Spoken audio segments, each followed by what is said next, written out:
Shumica prej neve mendojnë që trileqa vjen prej Turqisë, disa thojnë prej Shqipërisë e disa prej Kosovës. Ama e vërteta është pak më ndryshe, sepse asnjëna prej këtyre vendeve nuk është vendi ku ka lind trileqja. Sot hajde gatuajmë me trileqja dhe gjatë këtij videos kam ju tregu historinë e saj, pra nga vjen të vërtetë dhe çysh ka mri deri në Kosovë, Shqipëri dhe në rajone tjera shqiptare. Historia e trileqës fillon shumë larg prej Ballkanit, në Amerikën Latine. Atje ekziston një ëmbëlsirë shumë e njohur që quhet Tres Leches Cake. Fillojmë me përgatitjen e pandisvanjes. Së pari ndojmë të bordat prej të verdhëve të vezës, të bordat i rohim me pak krip derisa të fryhen mirë. Pastaj duke i rohur vazhdimisht i shtojmë sheqerin gradualisht. Kur masa të bëhet me trosh dhe me shkëlqim i shtojmë dhe të verdhat e vezës dhe vazhdojmë duke i rohur mirë. Tash i shtojmë përbërësit të thatë, e hedhim millin dhe pluhurin për pjekje dhe i përzim dal nga dal derisa masa të bëhet homogjene. E përzim lehtë që të mos e humbasim fryrjen e vezëve, derisa brumi të bëhet i butë dhe i mjetrajtshëm.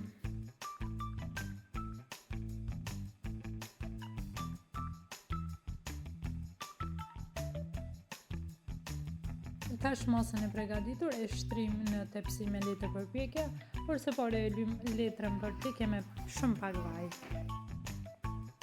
E pjekim në furrë të parangruar, temperatura 180, furra statike si për poshtë, ose për ndryshe 160-170 me ventilator. Dhe koha e pjekjes rreth 25-30 minuta derisa të marrë ngjyrë sipër. Dhe ku mbetëm pra tek historia, kjo ëmbëlsirë u bë shumë e famshme në vendet si Meksika dhe Nikaragua. Emri Tres Leches do të thotë tre qumshte, sepse pandisvanja lagët me 3 lloje qumshti, qumshtë kondensuar, qumshtë avulluar dhe krem qumshti. Dhe pikërisht kjo përzierje e bën trileqen kaq të butë dhe shumë të shijshme.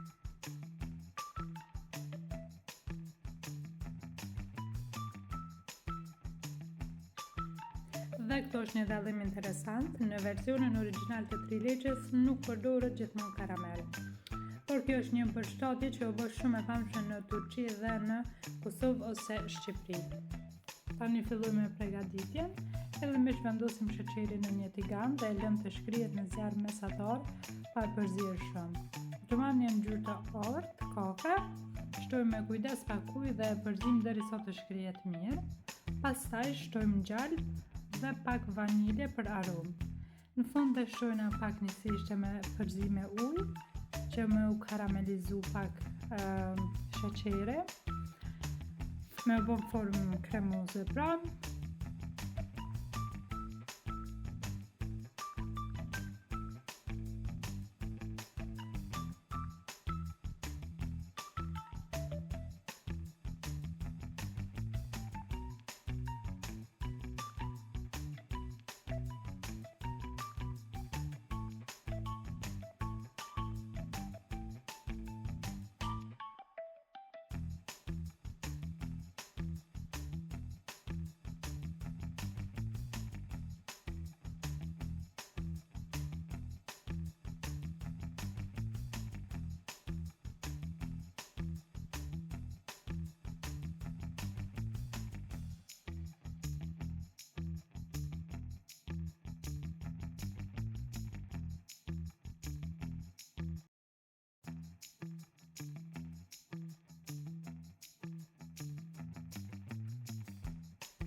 Pandisvanin e kemi gati, është pjek mjaftueshëm dhe kena me lanë tash të muftoh pak. Jo shumë, thjesht më ka në vakët. Tani pandisvania është këtu mjaftueshëm dhe i hedhim 3 përzierjet e qumshtit. Pastaj kena me mbulu me folë plastike dhe kena me lanë në frigorifer për disa orë që me thithë mirë qumshtin dhe me bosa më e butë. Dhe pandisvania është këtu mjaftueshëm. E heqim këtë foljen plastike. Qumshin e kapim mjaftueshëm. Thjesht kena me kalu karamelin mbi, sipër, kena me shpërnda mirë dhe kena me lanë edhe për 10 minuta tjerë që me u vendos mirë karamelin mbi, me qëndru dhe pastaj është gati për servim.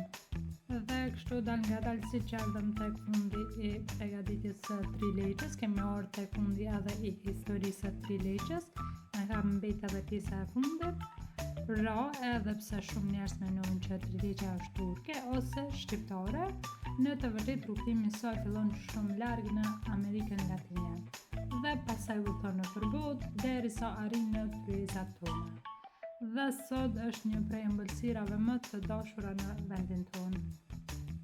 Shpresoj shumë që ju ka pëlqyer kjo recetë dhe që do ta provoni edhe ju në shtëpitë tuaja, sepse është shumë e lehtë dhe super e shijshme. Nëse ju ka pëlqyer video, mos harroni me bë like dhe subscribe për më shumë video të tjera nga unë. Dhe shihemi në videon tjetër. Ju bëftë mirë nëse e provoni.